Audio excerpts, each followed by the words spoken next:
Bismillahirrahmanirrahim. Assalamualaikum warahmatullahi wabarakatuh. Alhamdulillahi hamdan katsiran kama amar. Asyhadu an la ilaha illallah wahdahu la syarikalah wa asyhadu anna Muhammadan abduhu wa rasuluh la nabiyya ba'da amma ba'du. Baiklah, perkenalkan, nama saya Syahrul Hamdan. Saya berasal dari Prodi Hukum Keluarga, Fakultas Syariah dan Hukum. Pada kesempatan kali ini, izinkan saya mempresentasikan makalah saya, yaitu yang berjudul Integrasi Nasional. Indonesia merupakan negara kepulauan yang terdiri atas beribu-ribu pulau yang dibatasi oleh laut dan selat.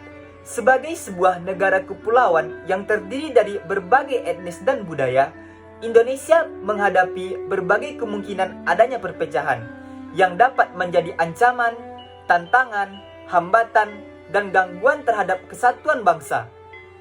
Berbagai upaya tengah dilakukan, yakni diwajibkan kepada seluruh masyarakat untuk memupuk komitmen persatuan dalam keberagaman, seperti tidak menyinggung, harus saling menghormati antar agama dan keyakinan, serta menghargai perbedaan budaya.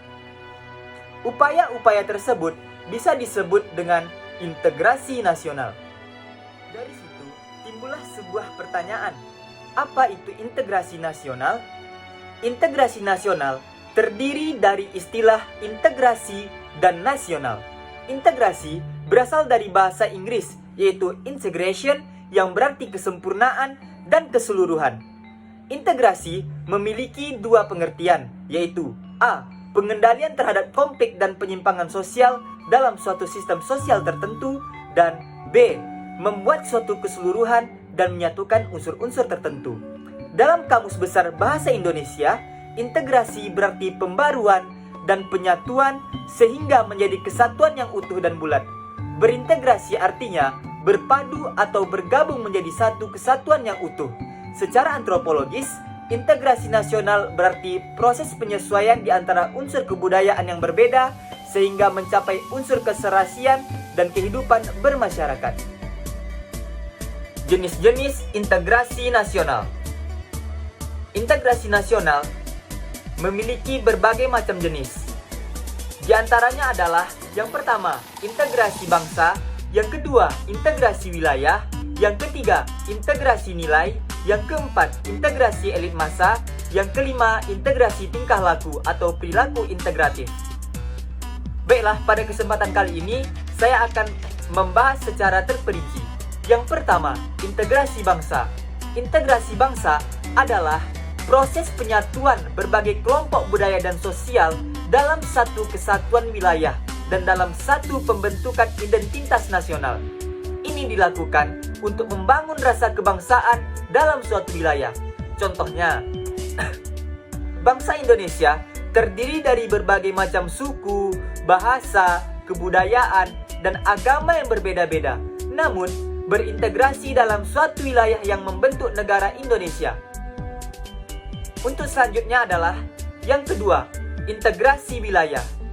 Integrasi wilayah yaitu pembentukan wewenang kekuasaan nasional pusat di atas unit-unit sosial yang lebih kecil yang beranggotakan kelompok-kelompok sosial budaya masyarakat tertentu. Untuk yang selanjutnya, yang ketiga, integrasi nilai. Integrasi nilai yakni adanya persetujuan dan konsekuensi terhadap nilai-nilai bersama yang diperlukan untuk memelihara nilai sosial. Contoh, masyarakat Indonesia bersepakat bahwa nilai-nilai yang terkandung dalam Pancasila merupakan nilai yang mampu menyatukan keberagaman bangsa. Untuk yang selanjutnya, yang keempat, integrasi elit massa. Integrasi elit massa adalah kemampuan menghubungkan antara yang memerintah dengan yang diperintah, antara penguasa dengan rakyatnya. Contoh, adanya komunikasi yang terjalin dengan seorang bupati atau kepala desa dengan masyarakatnya. Dan yang terakhir adalah integrasi tingkah laku. Integrasi tingkah laku adalah kemampuan orang-orang di dalam masyarakat untuk berorganisasi, bekerja sama demi mencapai tujuan bersama yang bermanfaat. Contohnya, orang-orang mempunyai modal dan membuka suatu usaha, lalu bekerja sama dengan orang lain di bawah manajemen yang sama. Untuk selanjutnya, kita akan membahas tentang faktor-faktor yang mempengaruhi integrasi nasional. Realitas bangsa Indonesia yang plural yang menyebabkan bangsa Indonesia terdiri dari beragam suku budaya dan bahasa yang berbeda. Namun, di tengah perbedaan yang ada, masyarakat harus memahami pentingnya integrasi bangsa untuk menjaga keseimbangan kehidupan bernegara. Kenyataan seperti ini tentu bermakna ganda antara sebagai hal yang positif dan hal yang negatif atau sebagai rahmat dan ancaman. Dengan demikian, kita perlu mengetahui faktor-faktor pendorong, pendukung, maupun faktor yang menghambat integrasi nasional. Di dalamnya, terdapat beberapa faktor yang mempengaruhinya. Faktor-faktor tersebut akan kita bahas pada slide berikut ini. Yang pertama, faktor pendorong integrasi nasional. Ada 6 faktor yang mendorong integrasi nasional. Yang pertama, perasaan senasib dan seperjuangan. Salah satu faktor pendukung integrasi nasional yang paling utama adalah adanya perasaan senasib dan seperjuangan. Hal ini timbul saat masa penjajahan, di mana warga Indonesia bersatu untuk merdeka karena dilandasi dengan keinginan yang sama tanpa mempedulikan suku, agama, ras, dan golongan. Yang kedua, keinginan untuk bersatu. Adanya keinginan untuk bersatu juga menjadi faktor pembentuk integrasi nasional. Salah satu peristiwa yang menunjukkan keinginan persatu Indonesia adalah Sumpah Pemuda pada tanggal 28 Oktober 1928. Warga Indonesia ingin bersatu dalam semangat perjuangan yang sama, sesuai cita-cita nasional. Untuk yang ketiga adalah rasa cinta tanah air. Faktor yang mempengaruhi integrasi nasional juga karena adanya rasa cinta tanah air di kalangan bangsa Indonesia. Hal ini telah dibuktikan saat masa perjuangan dalam merebut, menegakkan, dan mengisi kemerdekaan Republik Indonesia sampai sekarang tetap utuh. Untuk yang keempat adalah wujud ideologi nasional. Integrasi nasional juga merupakan wujud pemaknaan dari ideologi nasional yang telah disepakati bersama. Lewat ideologi Pancasila, Indonesia yang mempunyai banyak perbedaan atau keberagaman bisa tetap bersatu karena masyarakat nilai-nilai Pancasila yang diterapkan dalam kehidupan bermasyarakat, berbangsa, dan bernegara. Selanjutnya adalah yang kelima, budaya gotong royong. Faktor pembentuk integrasi nasional juga timbul akibat pengembangan budaya gotong royong. Seperti diketahui bahwa budaya gotong royong merupakan ciri khas kepribadian bangsa Indonesia secara turun-temurun sejak dulu dan tetap dipertahankan sampai sekarang. Dan yang terakhir adalah antisipasi ancaman asing. Integrasi nasional juga penting untuk mengantisipasi ancaman dari luar. Bentuk ancaman dari asing atau luar juga bisa berupa pengambilan wilayah atau pulau paling luar di Indonesia. Bisa juga masuknya budaya negatif dari luar atau dari segi ekonomi juga. Hal ini kemudian mendorong terjadinya integrasi nasional di Indonesia. Baiklah, selanjutnya adalah faktor penghambat integrasi nasional. Selain faktor pendukung, juga terdapat faktor-faktor yang menghambat integrasi nasional. Baiklah, berikut ini kita akan membahas apa saja sih faktor-faktor yang menghambat integrasi nasional. Yang pertama, masyarakat Indonesia beraneka ragam. Salah satu faktor penghambat integrasi nasional yang paling utama adalah beraneka ragamnya masyarakat Indonesia yang terdiri dari bermacam-macam kelompok suku, agama, ras, dan golongan lainnya. Bahkan tercatat ada ribuan suku bangsa di Indonesia yang membuat integrasi nasional menjadi terhambat karena mencoloknya perbedaan yang ada. Yang kedua adalah wilayah Indonesia yang luas. Hal lain yang dapat menghambat integrasi nasional adalah wilayah negara Indonesia yang begitu luas. Seperti yang kita ketahui, Indonesia adalah negara kepulauan yang memiliki lebih dari 17.000 pulau. dan dipisahkan oleh lautan yang sangat luas. Fakta ini jelas menjadi penghambat integrasi secara nasional. Yang ketiga adalah kuatnya paham etnosentrisme. Apa itu etnosentrisme? Jika dijabarkan, pengertian etnosentrisme adalah fanatisme suku bangsa yang meresepsikan bahwa kebudayaan yang dimiliki lebih baik daripada kebudayaan lainnya. Hal ini membuat tiap suku di Indonesia menganggap bahwa budayanya lebih baik daripada suku yang lainnya, sehingga menjadi ancaman integrasi nasional. Yang keempat adalah tidak meratanya pembangunan. Dengan luas wilayah negara Indonesia yang begitu besar, tantangan lain dalam melakukan integrasi nasional adalah adanya ketimpangan pembangunan.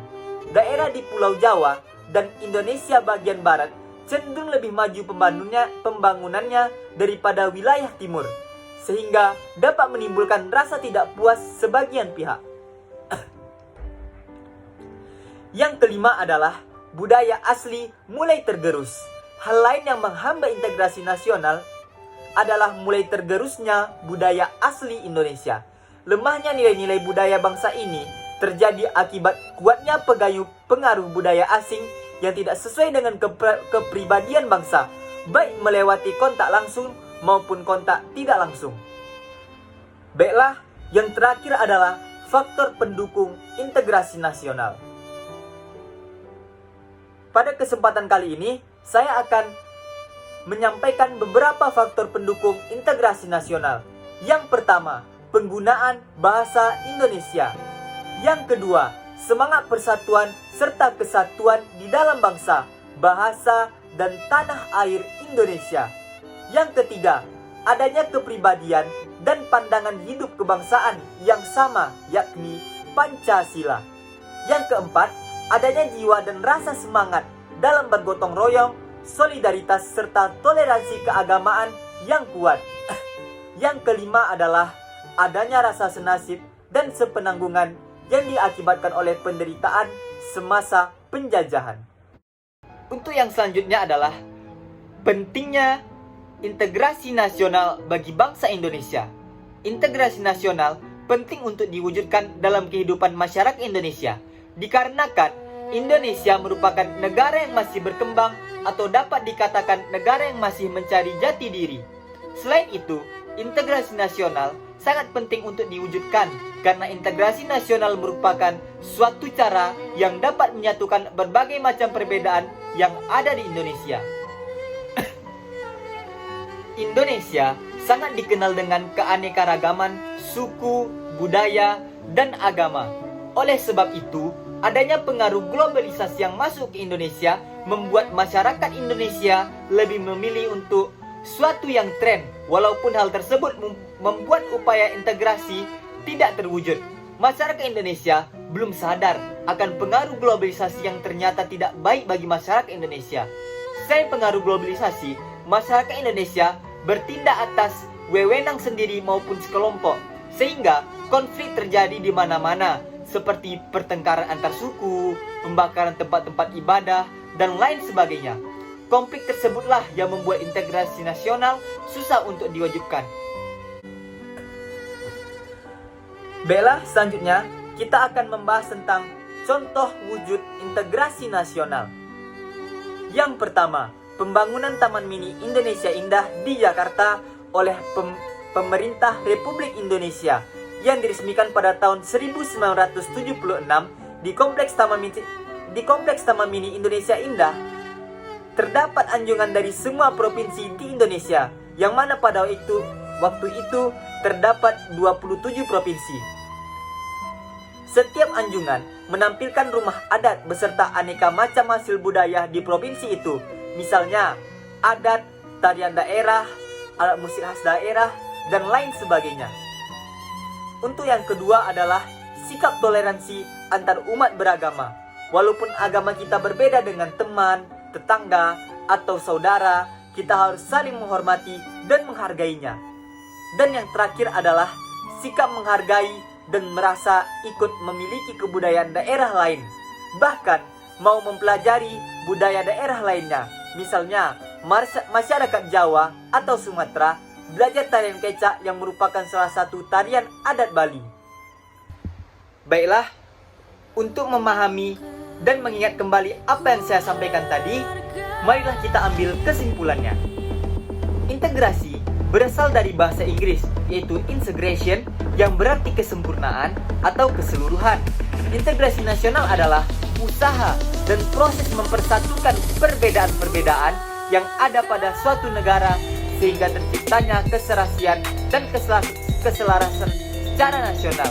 Seperti yang kita ketahui, Indonesia merupakan bangsa yang sangat besar, baik dari kebudayaan ataupun wilayahnya. Di satu sisi, hal ini membawa dampak positif bagi bangsa karena kita bisa memanfaatkan kekayaan alam Indonesia secara bijak atau mengelola budaya-budaya yang melimpah untuk kesejahteraan rakyat. Dan yang terakhir adalah saran. Integrasi nasional sangat diperlukan oleh negara Indonesia karena integrasi nasional dapat mempersatukan perbedaan-perbedaan yang ada di Indonesia sehingga tidak adanya konflik perpecahan yang terjadi dikarenakan perbedaan semata. Walaupun Indonesia ini berbeda-beda suku, ras, agama, dan budaya, tetapi Indonesia adalah negara yang satu yang mempunyai satu tujuan untuk memakmurkan negara Indonesia. Baiklah, mungkin hanya ini yang dapat saya sampaikan. Lebih dan kurangnya mohon maaf. Akhirul kalam, wabillahi taufiq wal hidayah, waridho wal inayah. Wassalamualaikum warahmatullahi wabarakatuh.